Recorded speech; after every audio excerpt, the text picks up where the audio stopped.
The following was recorded in front of a live studio audience at the Studio 21 Podcast Café. This is the United Podcast Network.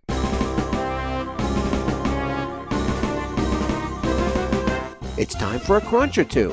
It's time for a little something something. It's time for the Snack Authority. The Snack Authority. The authority on snacks. Snacks of all kinds. From the most common and wildly famous to the most obscure and unknown. The Snack Authority. Snacking all the time so you don't have to. Hey, boys and girls. This is the Snack Authority, a weekly podcast where we dig into the taste, flavors of local snacks, international treats, or even bizarre, which I think today is going to be a little bizarre, treats. And we're tasting it so you get an idea of what it is so you don't spend your hard-earned money on it. Or maybe you, like us, have to try what this is. So with me is Phil down the end. We have Sarah, and Ed's off camera if you're watching this on Facebook or YouTube. If you're listening on the podcast, there's nothing need to be seen here anyway, except for we have a new snack that hit the shelves, and it's a limited time only. Ed, what do we have here? Well, today, Dave, we've got the Baconator Pringles, and those were released in June of this year as a limited edition. Okay. And are you a fan of the Baconator? I've never had a Baconator. Well, not a fan of the pork products anyway to begin with. Let me give you a rundown on what the Baconator is in case anybody is like you and hasn't had one.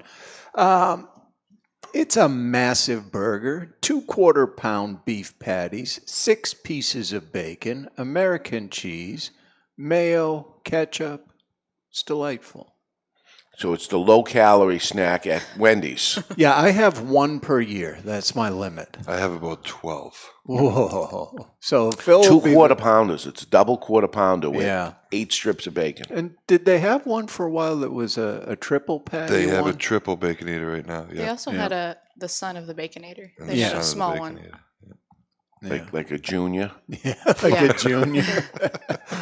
And usually places that have something called junior means it's just like human size. It's normal size, yeah. They're even doing a breakfast Baconator now. They are. Oh. Yeah. I've never done any of these things, but I guess today's the day.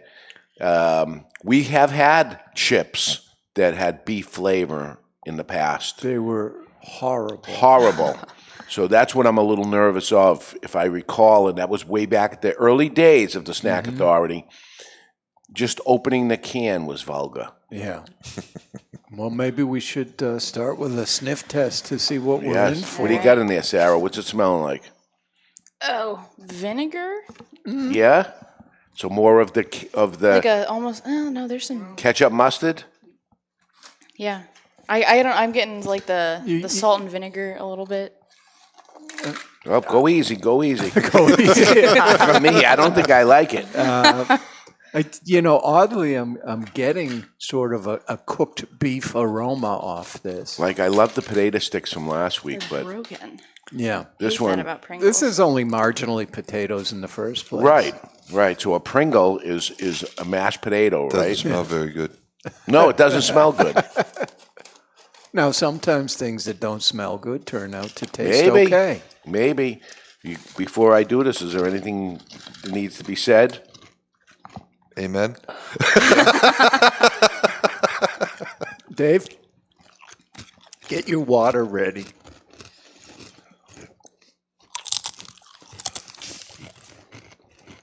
It's weird. I don't like it at all. I found it very off-putting. You know, If I say it's bad, Sarah likes that. I think I like it. Wow. That's good. I'll But taste it. I wouldn't call it the Baconator. I'm not getting, all the essence of the Baconator. Yeah, But the Disgustinator. I don't know. What does it taste like? Kind of cardboard. generic, like salt and. Doesn't taste like a Pringles potato chip. No. It's not salt and mustard because I wouldn't mind that. No. What don't I like about this? It's some kind of, I think they went too far with some kind of It's the fake beef. flavor. Yeah, It's the beef. it's the beef. And it's It's just, just it's the same thing screwed that it all happened the up. last time. and it's just not right. You know, they didn't nail it. And so when something's a little off, it may be worse, you know.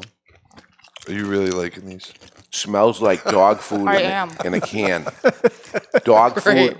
Like, have you ever take a can of dog food Oh, out yeah. and you got to shake it And you feel almost, and it goes into the thing?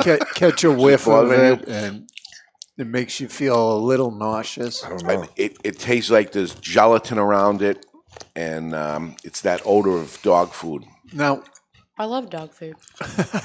I think the good news is this is a limited edition. Thank God. Nobody's biting at this, really. No. I'm trying to There's see if nothing it's going to appealing. get better, but There's it nothing just doesn't. appealing. I ate one. I'm giving mine to Sarah. I ate a few of them. This is the premise of this show. So you don't have to. You shouldn't have to. You know, you're curious. There's nothing good here. Sarah, what are you liking about this? We just saved you guys like $1.99. What- I what's kind of the- have to mentally go away from the Baconator because I don't think it tastes like a hamburger to me. Like I'm not getting You're not getting the beef? the fake beef. No, but it's. I mean, I'm automatically a savory snacker, a salty snacker, so I really like that. And to me, it just tastes like a kind of generic seasoning with a Pringle. It reminds me a little bit of, they have the orange cheese Pringle. Like they lightly dusted it with the orange Yeah. cheese. Oh, the cheese ones, Instead of doing a whole cheese one, it's like lightly dusted. Yeah, with this should be a lot of cheddar cheese on it. Yeah. There's no cheddar that I'm getting. Not a fan. Bacon, it should be that smoky bacon flavor. I'm not getting that. So I think you nailed it with, let's take that Baconator thing out of it because I don't have bacon, I don't have cheese. Yeah, but on the finish, you get just a hint of the fake bacon bits.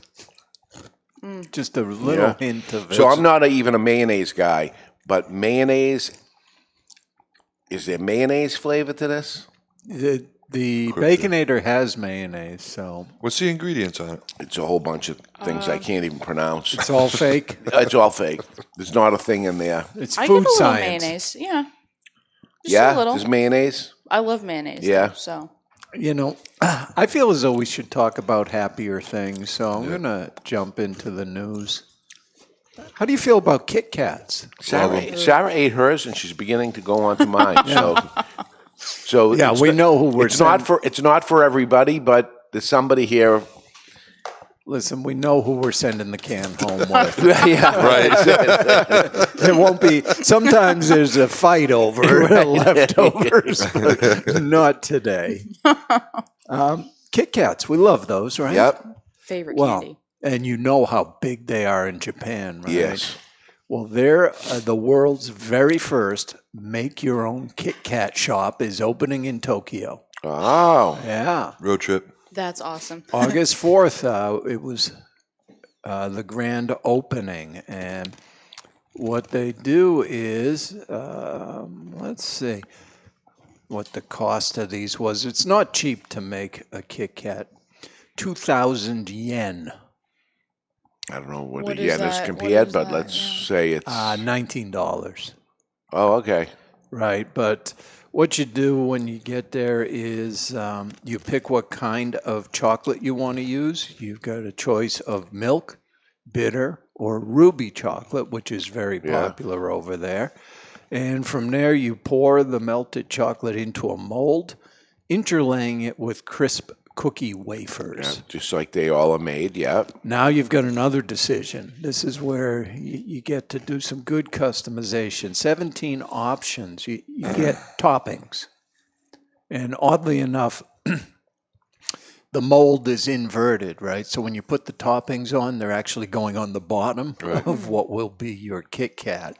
And you can choose from hazelnut, coconut, dried raspberries, marshmallow, pretzels, even edible flowers. Oh, I bet pretzel would be good. Yeah, you yeah. get to select 3. Now, the whole process... You can mix 3 into 1 candy bar? Yeah, you could put Oh. 3 toppings. They're really bottomings Yeah. when it all is said and done. The whole thing takes about 70 minutes because it's got to set up and everything. But That'd be pretty cool. you get a cup of coffee or tea to enjoy while you wait. And, While you walk around the store that's selling Sure. it, I bet. and you do get a box to put this in, right? So you got a choice of 6 different boxes. So, the 19 isn't that crazy when you That's think about crazy. it. It's an experience, though. You're not Yeah. just Right. going to the Yeah. store to buy a candy bar, Now I'm a fan of the giant, the big one, the thicker, the Kit chunky. Kat, the chunky Kit Kat, the bigger one, Yep. rather than the smaller one. Yeah. But Well, Kit Kats are bigger good. is always better unless it's Pringles Baconator. Right. I don't know what you guys are talking about. But Phil, that's only got one segment, so you got to buy 4 of them That's it. and put them together in a So giant what, Kit Kat. if you choose $20 and you say, I have this great combination of something, then at that point, can you say, okay, give me a whole box of these? No, you'd have to come back and make them yourself. Really? Yeah. You're not into it. Yeah. And I wonder what they should have on there is something that whoever picks the best one is something we're going to turn it into The Kit Kat. a Kit Kat Yeah, later sure. on or Yeah. something. Huh? You guys can have Your that. marketing mind's always Yeah. working. We'll do something like that. Well, I mean, that's really respecting the Kit Kat, but in our next story, they're disrespecting the Kit Kat. Never disrespect the Kit Kat. So, Hershey's wants a New York City artist to stop selling Kill Kit Kats and Kisses of Death. Now, this is a Brooklyn artist, and what he does is he makes pricey vinyl toys, which are menacing takes on some of the Candy Giants classics, such as Hershey Kisses and Kit Kats. The vinyl sculptures have monster-like faces with sharp teeth and carry names like Kisses of Death and Kill Kit Kats. They do this with cereal too. Down in Miami, there's some artists there that take the cereal box and they'll take Lucky Charms and make it evil with the different things. It's pretty cool. Pretty Yeah, cool. I've and never heard of that. these vinyl toys, the large versions sell for as much as $130. No. Yeah, and so the company's suing them.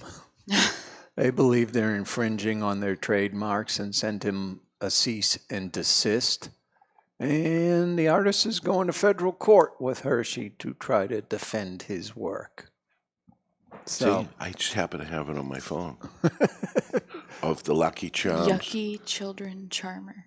Lucky Children Charmer, which is Lucky Charms. And Yucky Charms? Yeah. And we got sugar frosted fat, Now, right? Instead They- of frosted flakes. you could certainly see Tricks. where Yeah. the manufacturer may not want this going on. No, but I don't think they can do anything. It's freedom of speech, and it's a artistic take, and it's not exact No, to it it at all. depends. You get the idea looking at it, Sarah, right? You just saw it for the first Yeah. time. You know what it is. Yeah. Yeah, Absolutely. So it depends. You know how those things go. Some judge could decide it infringes somehow on their trademark. They All don't of like that. it because it's the opposite take of it, but that's satire, right? Yeah, Right. That's going to be a tough one. not everybody. Leave them likes alone, everything. and it's good advertising. No such thing as bad advertising. Now you end up having you look at the crazy Kit Kat, or you're wearing the Kit Kat shirt that's the evil Kit Kat or whatever it Yeah, is, yeah. and all of a sudden I feel like having a Kit Kat, and I go buy more Kit Kats because of it's not a negative thing. You Leave know- them alone. I'll tell you, as I was going through and looking at our lineup for the month of snacks, Yeah. I was looking forward to the Baconator. And next week's snack, I was not looking forward to. Next Now, week. I will say that it's not worse than this. It's not a limited edition. It's probably been around forever. It's been around my whole life. Yeah. And it's the most ridiculous thing that they call it a snack. But it's there, and we're going to eat it. I haven't had that in 30, 40 years. anyway. Yeah. Anyway, it's just pure sugar. And is that the tease? Is that all we need to say? That's all we need to say. If you Yeah. like sugar, Tune in. This is ridiculous, and it's still out there. And if you ever gave it to your kids before and they watch them bounce off the wall, that's why.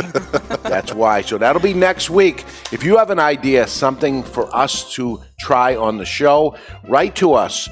It is thesnackauthority@gmail.com, thesnackauthority@gmail.com. Let us know what you want us to taste, and we'll do it.